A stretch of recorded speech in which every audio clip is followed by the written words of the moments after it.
Welcome. So we're going to be talking about technology in collections, specifically this afternoon. My first objective, as I said, is to keep you awake after lunch. So get ready for some participation. If you want to sit in a group where you just sit and listen, you're in the wrong group, just to warn you, okay? So, first of all, we're not just going to talk about collections. I want to sort of get you thinking about what's behind collections and technology. So my name is Brian Morgan. I currently work for a company called Veolia. And to be very honest and upfront with you now, I'm actually leaving Veolia next week and going to work for Veolia, who you see as one of the sponsors outside. So, technology. So my first question to you is, what level do you use technology? Hands up if you've got an iPhone. And those who haven't got an iPhone will have, no doubt, a smartphone of some choice. Those of you who are as old as me, or older, will remember this antique. I remember one antique before that. Came off the wall and you had to call Yeah. the operator. The operator had to call the person. Exactly. Can you imagine though, using one of those phones now? Yes. Yeah? Can you imagine our children going to the, if I went to my son who's 10-year-old, we took him to a museum, and you're getting old when you go to the museum and the things in the museum is from your childhood, yeah? Anyway, what's that, Dad? I said, it's a phone, son. But you won't get that in your pocket. How do you text? How do you FaceTime your friends? So technology's moving on, isn't it? I don't know about you guys, what country you're from. I'm from Birmingham, or just outside Birmingham in the UK, and we had pandemonium, we had chaos last week because Apple brought out a new phone. What was the difference between the last one? I don't want to know, but we all went and bought it, or we all know somebody who did. But have we moved on in technology, in collections and in creative management? Again, some of us will remember that old thing called a computer. Yet, in this day and age, how many of us, when you think of technology, how we use technology for so many things,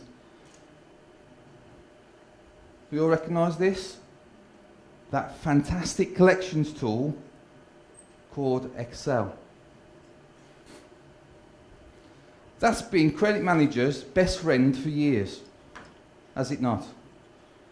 As a credit manager, I've looked at lots of systems, lots of vendors. I remember having this one vendor, and the organisation's not here, so that's good, but I still won't mention the name. We've got this fantastic system. And as a credit manager, the last thing I want or like is people coming to tell me how to do my job, just so they can sell their system. And we've got 128 reports in our system for you, Brian. Oh, that's very interesting. What do they do? Just a salesman, he didn't know what they did. List them all down. I said, so what do these reports do? Well, you get the reports, right, and when you've run the report out of the system, you click on this button and it exports it into Excel. So you want me to buy a system for a lot of money? It's basically a spreadsheet. I don't think so. And the challenge now in credit management is that in some ways, in finance, in AP, accounts payable, purchase ledger, as a pure credit manager, it's really difficult for me to say, but accounts payable, in technology-wise, is ahead of the game compared to credit. Would you agree? Is that the experience in your organisation? So we need to catch up. So, have you all got your buzzers? Here's your first question for the afternoon. How do you manage your collections? Is it, firstly, in your ERP system? Secondly, in Excel? And that's where I would have been voting up until a year ago. So, those of you who also share Excel, I understand, I'm with you. A third-party solution, or any combination of the two. Do you want to vote, see if it works? Right, we're talking about technology, it ain't working. So, put your hands up if it's A. Hands up if it's B. I want to be honest. Third party solution? Or any two of the above? Well, there you go. And those two of the above, be honest, how many is Excel? Yeah, lots of nods. So why do we buy technology? And this might help us drive how we use technology. Our approach to technology in many ways sums up why we purchase it in the first place. The business case, or lack of one, is always the problem, because we've got to go back to the IT director or the finance director and say, I need to build the technology. And we'll come back to that. Why do we buy it though? Because I've got a problem. The reason we bought the cash allocation solution from Veolia was because we were in a mess at Veolia. To be brutally honest. It wasn't about being world class and finding out what Aki Group was, what's peer class, what's world class. We were in a mess, so we bought it because we had a problem. Do we look for a solution to improve performance because we want to get customer centric? We want to improve the customer experience, not just the external customer, but our internal customers, like our stakeholders, like salespeople, the operatives? Or is it purely about cost? Do we want to reduce the headcount? And I'm sure all of us at some point have had that challenge. But then, do we buy something to simplify the process?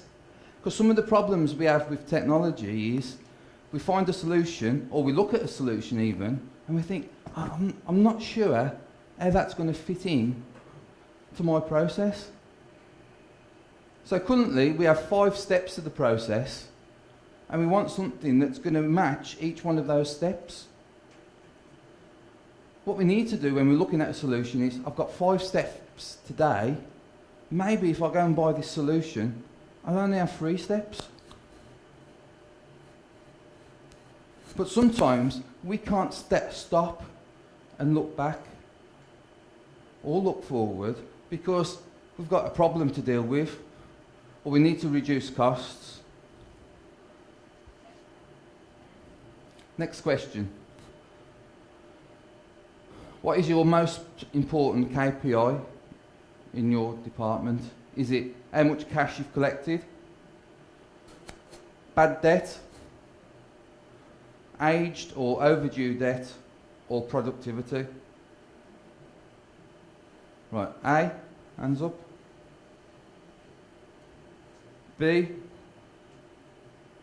1 or 2. C, what was that? And productivity. That's what I thought. You obviously all trust your staff considerably. Yeah? Because we don't, in credit departments, do we measure productivity? Do we put on that focus about what we're doing? Are we doing the right thing? One of the providers put a statement out as part of their marketing campaign a few years back saying 70% of phone calls that departments make were not needed. 70%.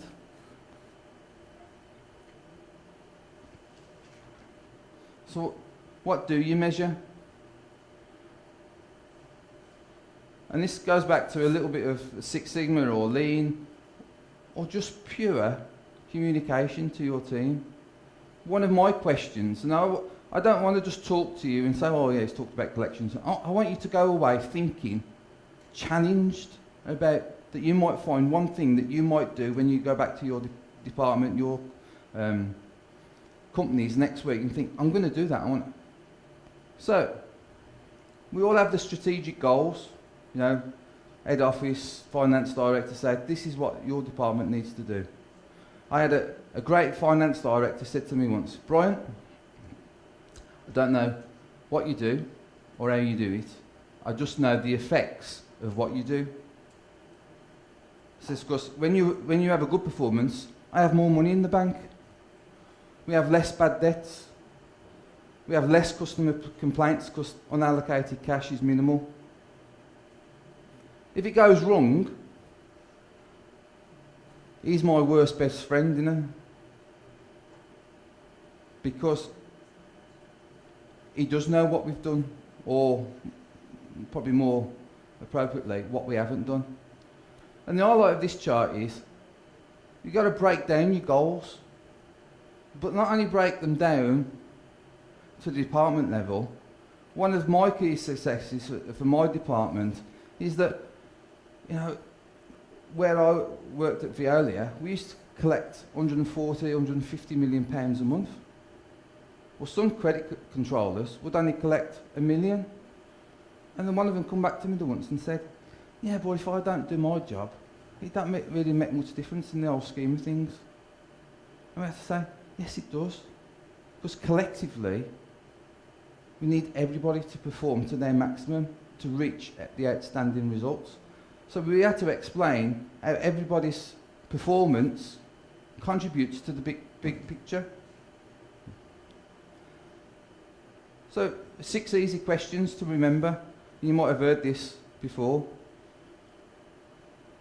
How, who, what, when, where, why. Can your credit controllers or all your team answer that question? Can your team leaders? Can you explain to your boss what we do? What you measure decides the results you achieve. What you do today decides the results of tomorrow. You know, think about it today. We've never had A, as much technology, or B, as much data. How much data do we have at our fingertips? How much data do we have in an Excel spreadsheet, in our ERP? And we run all these reports. What do we do with it? And one of the challenges is to turn information into intelligence. You know, when we've bought solutions, and dare I say the Veolia one, is that we didn't want more information. I've got it. I can get hold of it. And you know what? I ain't got time to decipher and do something with all that information. What I want, what you need, is intelligence.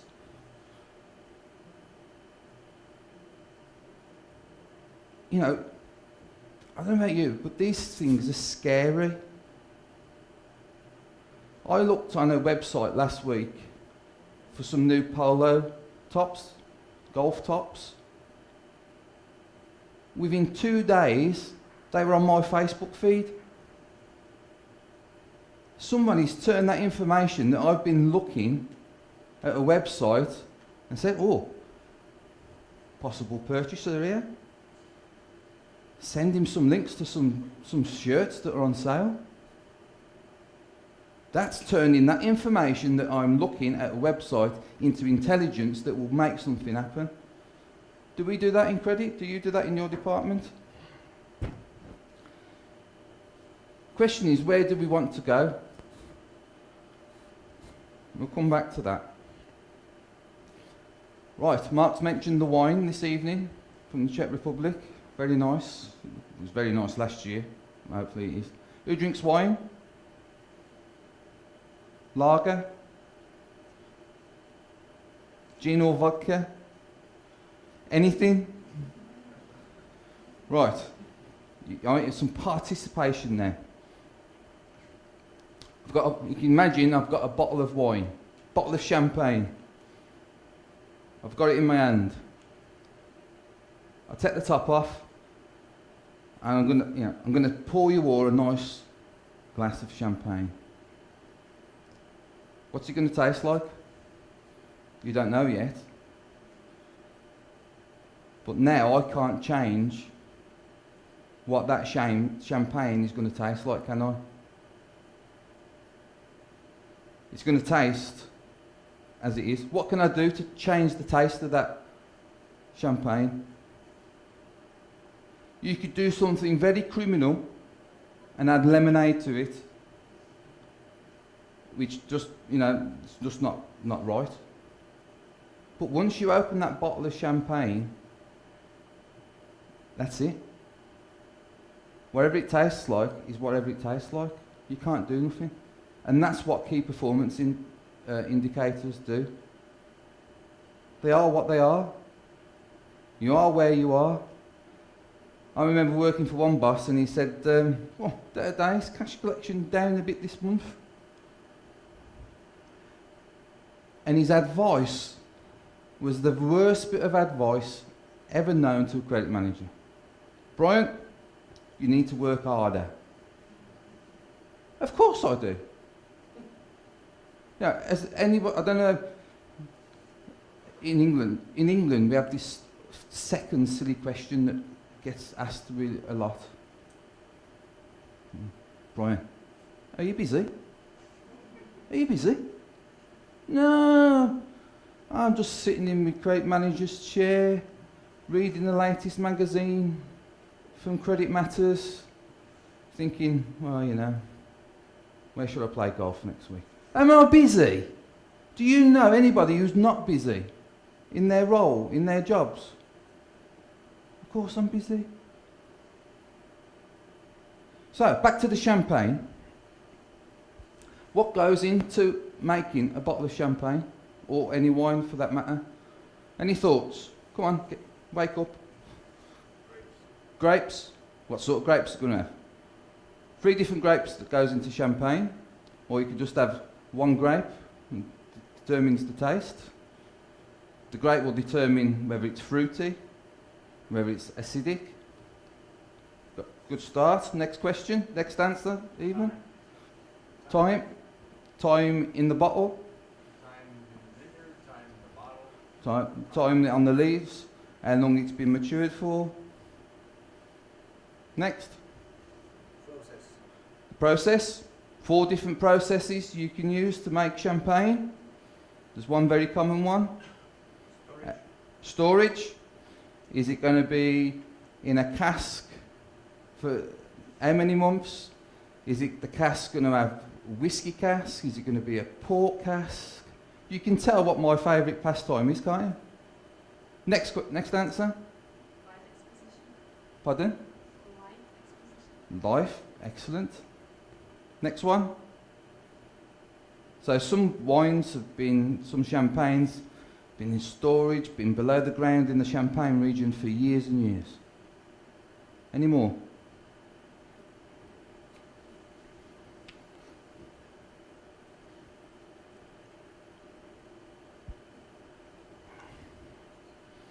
Think about the bottle. Is it going to be a screw top, or is it going to be a cork? Label. Pardon? Label. The label. What does the label tell us? Tells us a lot. The percentage of the alcohol. For some people, that's very important. Pardon? The ingredient. 3 different types of grape goes into champagne. What percentage? Are you going to have a Pinot Meunier? How much are you going to have a Chardonnay? How much are you going to have Pinot Noir? Personally, more Pinot Noir, more fruitiness, the better. Lots to decide. But once you've opened the bottle, it is what it is. In a process point of view, we talk about inputs and outputs. The outputs I like outputs when you talk about champagne. I do not want to grow champagne. I want to drink it. Outputs, important. Outputs tonight, very important, yes? We're not bothered tonight about the wine that somebody brought that all the way from Brunei last night. On the second bottle, will we care? Second glass?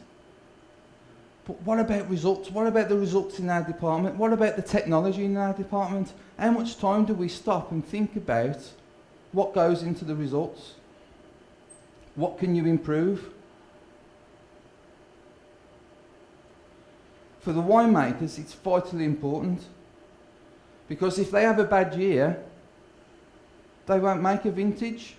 A vintage is a bottle of wine, if you don't know, that's made from a specific year because the grapes are good. If it's not a great year, they won't make a vintage, they'll just put it in with the mass production.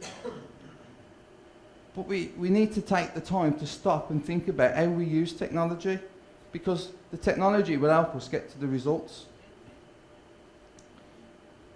So where do you put your focus? What do you do? So, I want to talk about 3 types of goals. The first one are outcome goals. That's your KPIs. So, a good example is like winning an Olympic medal, Olympic gold medal. Somebody does think and say, oh, you know, Tokyo 2020, I'm going to run the 100 metres quicker than the guy who's run it this year, because he's retired. So you don't just think that. So that's an desired outcome. But how do they make that happen? How does an athlete make that happen? Usain Bolt is naturally quick, I would imagine, but he's had competition. He weren't lucky. He trained, he thought about it. What do I need to do? The second one is performance goals. And this is usually what drives people, what motivates people. The thing is though, in your department, I want you to think about this one as a question and assess your people that report to you, is that performance goals can cause stress in 2 ways. If the goal is too high and it's unachievable, we all know that's stressful. I bet you've all been set a target that you're thinking, that can't be achieved. The other one is, has some of your team got targets that are too low? Are too low and then become demotivated, don't enjoy coming to work because it's easy. That would be me if I had. And the third one is process goals, and probably the most important one, because it's what goes into making the wine and the champagne that gets the end result. You know, the colleague from Coca-Cola this morning talked about how they've done DMAIC and Lean and Six Sigma and customer-centric.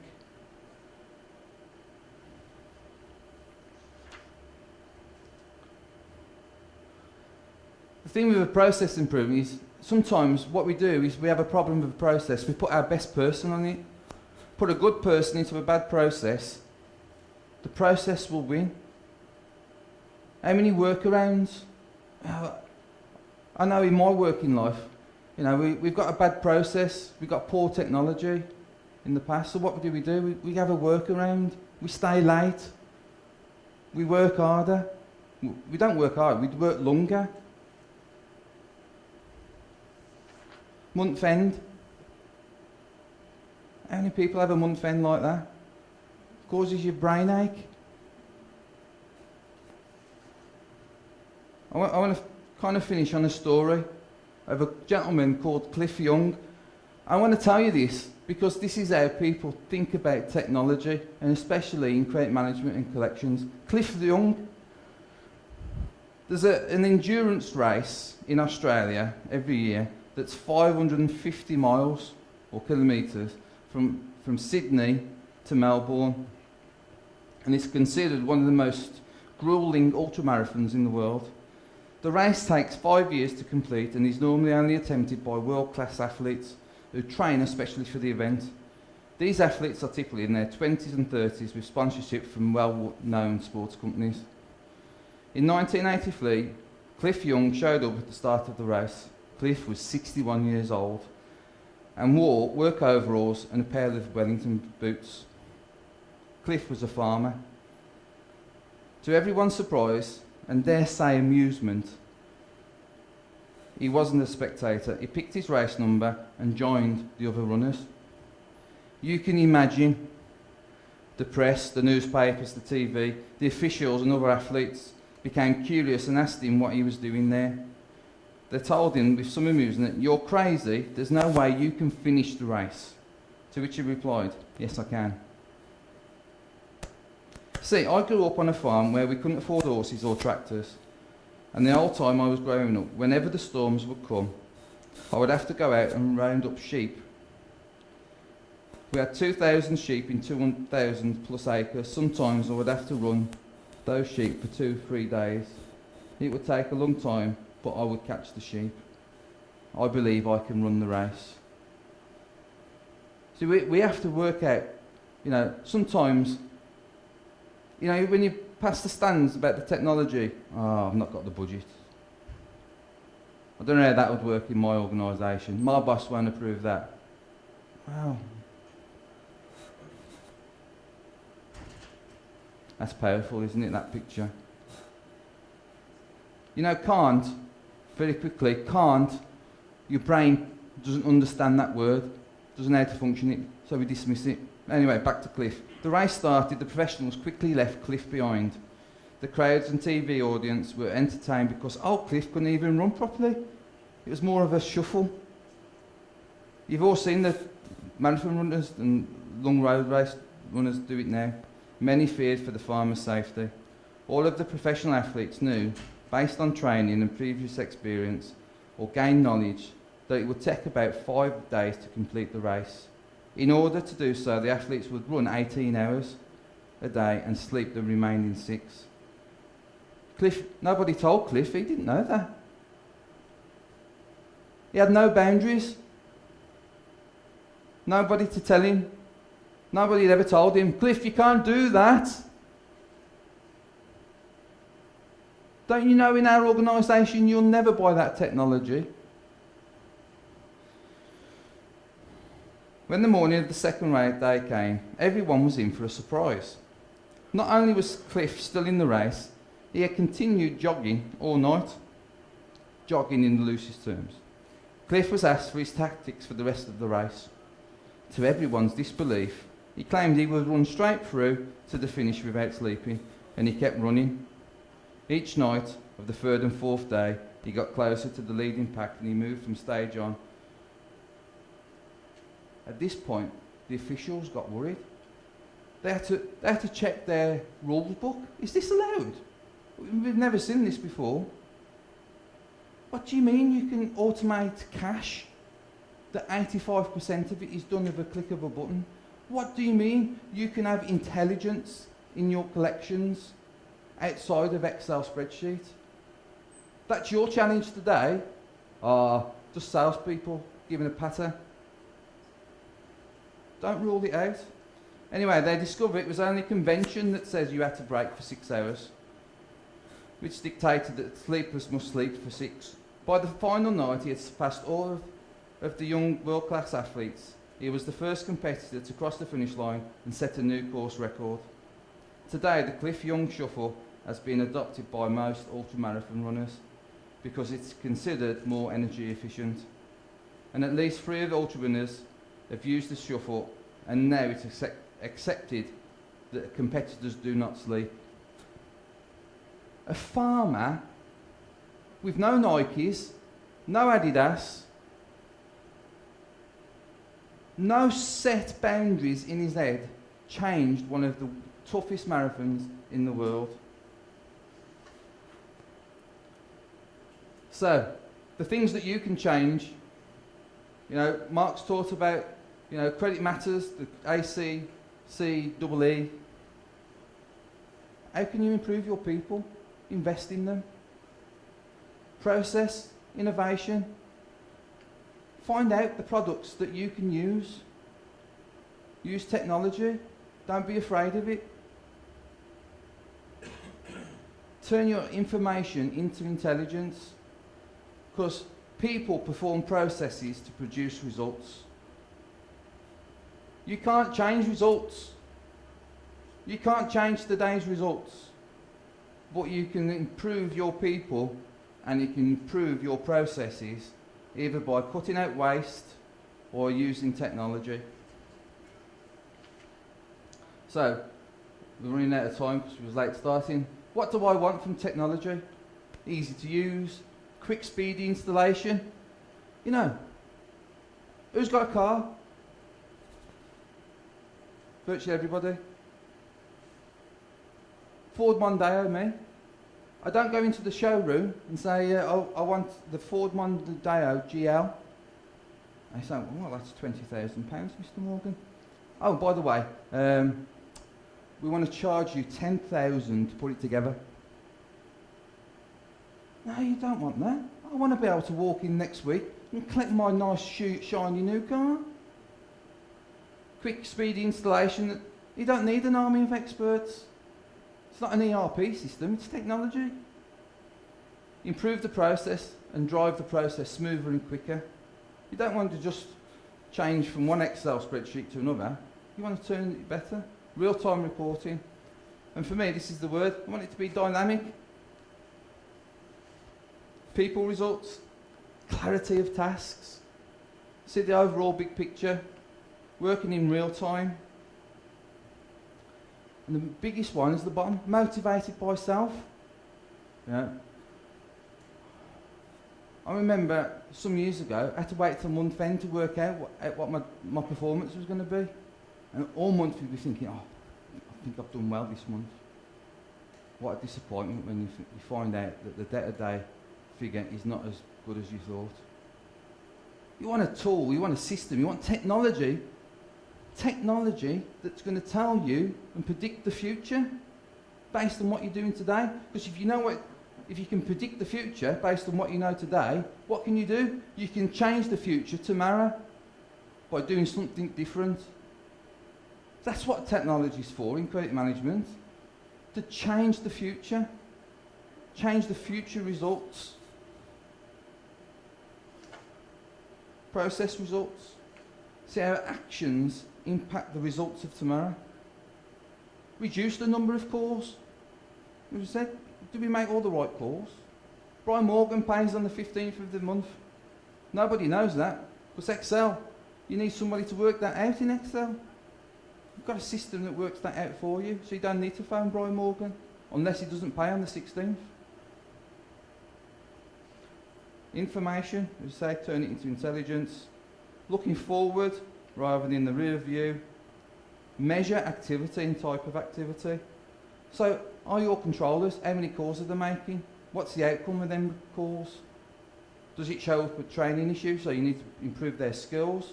Is it a process issue? So, to conclude, we want to hopefully use technology that takes us away from fear to confidence. I'm no Superman. You didn't need me to tell you that I don't look like Superman. In the flesh, not. But we can all become super results orientated. So that's the end of your first session. I'm sorry it was a late starting. So, any questions? Have we got time for questions? Yeah. So, do you want to explain? Yeah. So, the colleague is going to give you a yellow sticker. You put it on session C. I hope that was enjoyable, and we're around all this evening and tomorrow. If you've got any questions, come see me, have a business card, or we'll see you on the Remulia stand. Thank you for your participation and enjoy the rest of the afternoon. Thank you.